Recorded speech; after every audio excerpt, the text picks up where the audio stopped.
सुरु गरौँ ल कसले सोध्ने त पहिला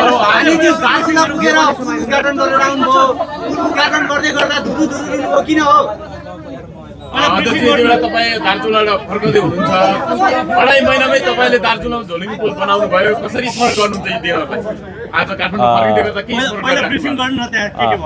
ल के अरे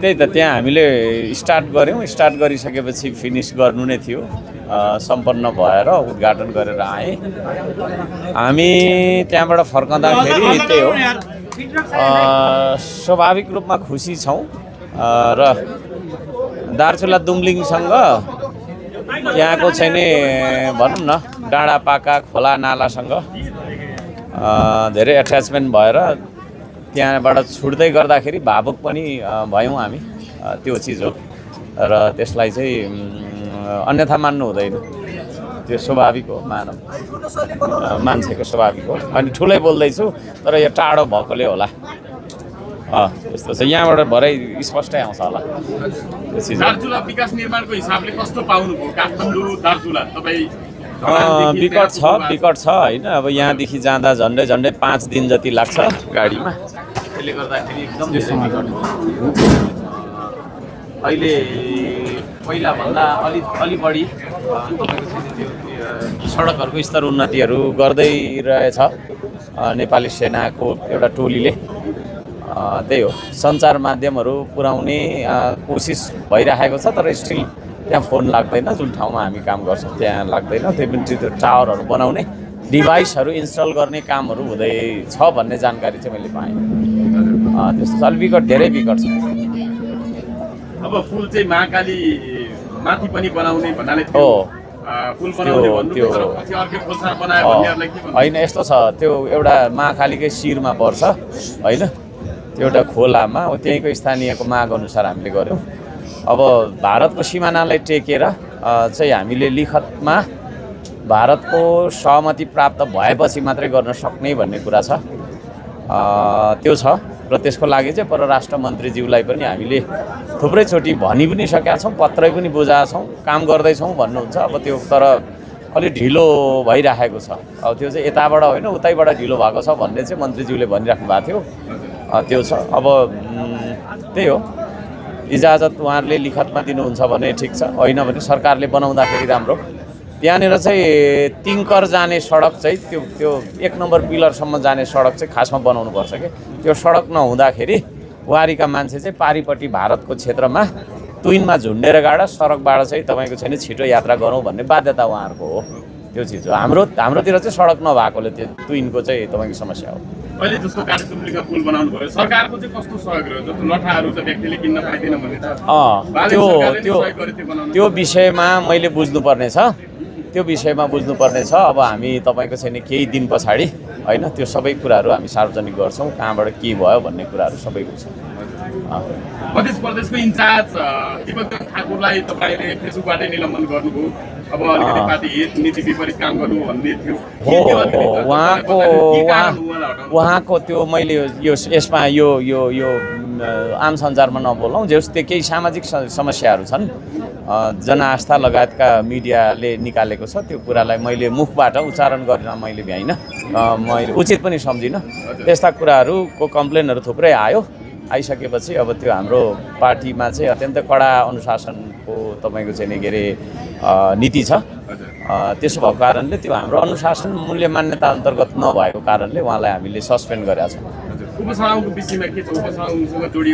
यो विषय मैले बोल्न चाहिनँ अरू विषय छ भने लगभग सरकारको 100 दिन पुगि नै सक्यो हजुर अब के छ तपाईँ कति र्याङ्कमा कति दिनुहुन्छ के सरकारलाई कति मैले अहिले भन्दिनँ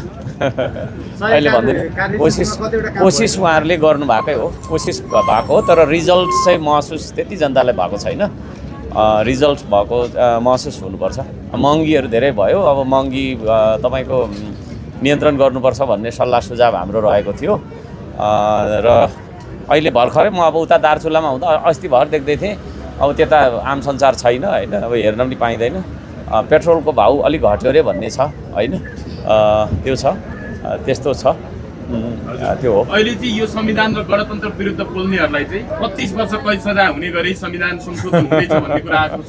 तपाईँको यसमा धारणा के छ? हुन्छ तपाईँ आफै गणतन्त्रवादी भनेर भन्नुहुन्छ हैन? यस्तो छ, गणतन्त्रमा त्यस्तो खालको नियम कानुन ल्याउनु हुँदैन होइन। गणतन्त्र लोकतन्त्र भनेको बोल्न पाउने अधिकार हो होइन। तपाईँलाई हर्क साम्पाङ मन पर्दैन भने विरोध गर्न पाउनुहुन्छ होइन। मलाई कोही कसै मन पर्दैन भने म विरोध गर्न पाउँछु, तर तथ्य र प्रमाणसहित विरोध गर्नुपर्छ, नहुँदा आरोप चाहिँ लाउनु हुँदैन। र त्यो चाहिँ विरोध गर्ने अधिकारै हनन हुने गरी चाहिँ तपाईँको संशोधन गर्ने होइन, कानुन बनाउने भन्ने कुरा चाहिँ त्यो गलत हो। यसका विरुद्ध संसद पार्टी संसदमा आवाज उठाउँछ। हो, त्यो त बोल्न त पाउनु पऱ्यो नि त होइन। अब तपाईँलाई हर्क साम्पाङको काम मन पर्दैन, अब झोलुङ्गे पुल किन थापेको भनेर विरोध गर्न नि पाउँछ क्या होइन। राम्रो गर्यो भन्न नि पाउँछ, विरोध गर्न नि पाउँछ। अब विरोधै नगर भन्ने खालको मैले कानुन बनाइदिएँ भने त म कस्तो खालको शासक बन्छु त भोलि भन्ने चाहिँ तपाईँको सरकारले हेका राख्नुपर्छ। त्यसो गर्नु हुँदैन। बोल्ने छ भने बोलुन् होइन, बोल्न त पाइयो नि त, तर गलत काम गर्न पो पाइएन त, त्यो चिज हो। त्यस्तो छ। अब यहाँ काठमाडौँमा साझा बसलाई चाहिँ निलो बसमा कन्भर्ट गरेर निलो बस साउन्डदेखि सुरु त्यो गर्ने त्यो त्यो चाहिँ महिलाहरूका लागि निःशुल्क भन्ने छ सरकारले। यो तपाईँ कस्तो लाग्यो? त्यसमा त मेरो ठुलो कमेन्ट छैन हो। रातो बसलाई निलो बनाउनुहुन्छ, भोलि हामी सेतो बनाउँछौँ होला होइन। कोही आउला कालो बनाउला, त्यो ठुलो कुरो होइन। त्यो कलरमा त मेरो कुरा कोही छैन होइन। त्यो रूपसँग मेरो त्यत्रो धेरै विमति सहमति रहँदैन। सार भन्छ नि, रूप र सार तत्त्वले चाहिँ फरक पार्ने हो। त्यसमा त्यो अब नयाँ प्रतिनिधि सभाको भवनभित्र चाहिँ नि निलो कलर लगाइयो भन्ने कुराहरूमा पनि मलाई त्यत्रो धेरै तपाईँको विमति छैन। पहिला बानेश्वरमा जलेर नष्ट भएको भवन पनि भित्र हेर्दा निलै देखिन्थ्यो होइन, त्यो बस्नेहरू। त्यो निलो बस चल्दाखेरि खासै त्यस्तो छैन मलाई चाहिँ, कलरमा चाहिँ कुनै छैन समस्या छ। अहिले सुस्तावासी नागरिकता र नागरिकताको माग गर्दै काठमाडौँ आइपुग्नु भएको छ। बालेन शाहको अभिव्यक्तिसँगै सुस्तामा अलिकति भारतीय अतिक्रमण भारतीय जाति बढेको भन्ने कुराहरू आइरहेको छ। त्यसमा तपाईँको धारणा के छ? त्यही त प्रधानमन्त्रीज्यूले त्यो कुरा चाहिँ सच्याउनु भएको छैन होला होइन। सदनमा हाम्रो विरोध जारी नै रहन्छ। त्यसो उहाँले नभन्नुपर्ने थियो। त्यो भारतीय ज्यादती बढ्यो, त्यसले गर्दा हामी त्यहाँ असुरक्षित भयौँ भन्ने हिसाबले अब त्यहाँका मानिसहरू आउनुभएको छ भने उहाँहरूको न्यायोचित होइन तपाईँको माग के हो सरकारले सुन्नुपर्छ। अब प्रधानमन्त्री स्वयंले सुन्न भ्याउनु भएन भने पनि उहाँले एकजना मान्छे एपोइन्ट गरेर त्यो गुनासोलाई चाहिँ एड्रेस गर्नुपर्छ, सुन्नुपर्छ। म चाहिँ त्यो भन्न चाहन्छु।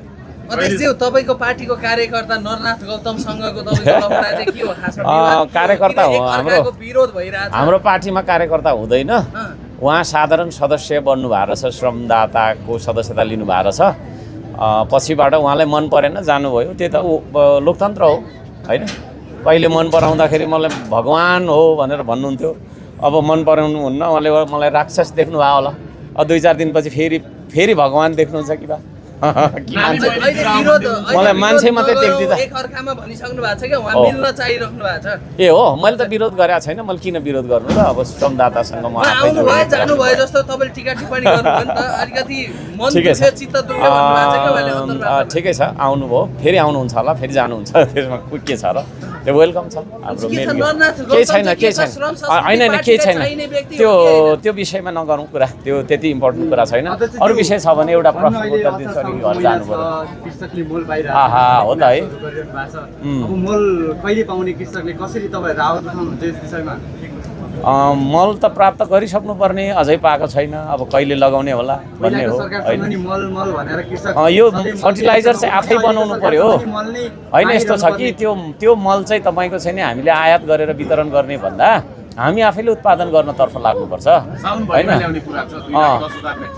साउनभरिमा ओके, शुभकामना छ।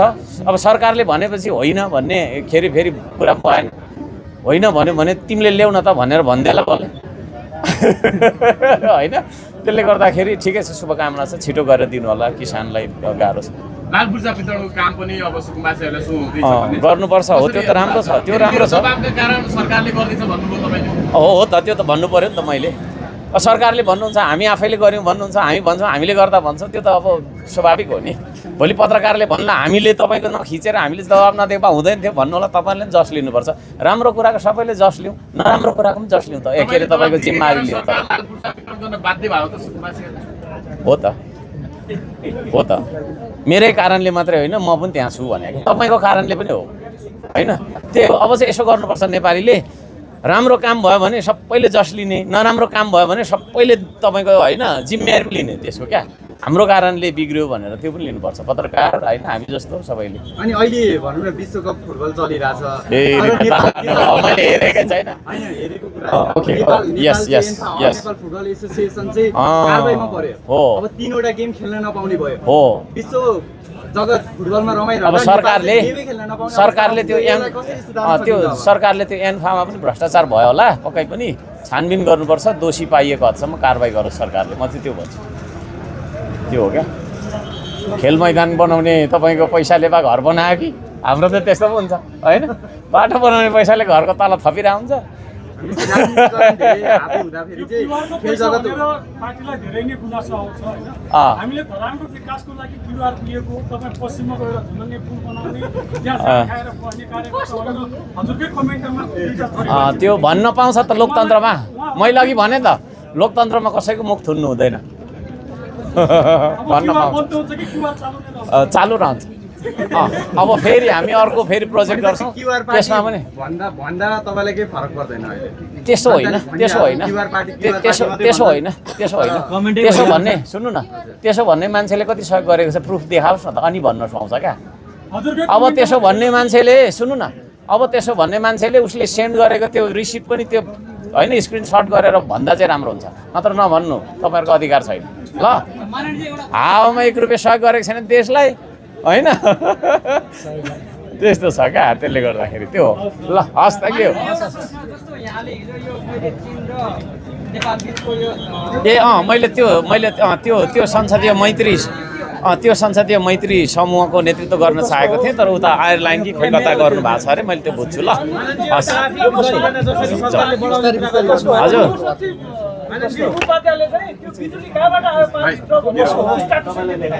हे उहाँलाई भेटाएको दिन 7 दिन ढुङ्गा बोकाउँछु म 7 दिन मिलेर ढुङ्गा बोक्नुपर्छ ओहो जरिवाना त्यत्रो लाउनु हुँदैन जरिवाना भनेको त तपाईँको सच्याउने पो त होइन अनि त्यसो गर्ने भन्दा भोलि यो सरकारले त मृत्युदण्ड तोक्देला जस्तो देखियो चाहिँ गर्नु हुँदैन कारागार पनि सुधार गृह हो कुरा बुझ्नुभयो नि त्यो चिज हो त्यसले गर्दा सुधारको उसमा जानुपर्छ त्यो ऋण काटेर तपाईँको फाइन तिर्ने खालको बनाउनु हुँदैन है सरकारलाई मेरो सुझाव हस् थ्याङ्क यू नमस्ते सबैलाई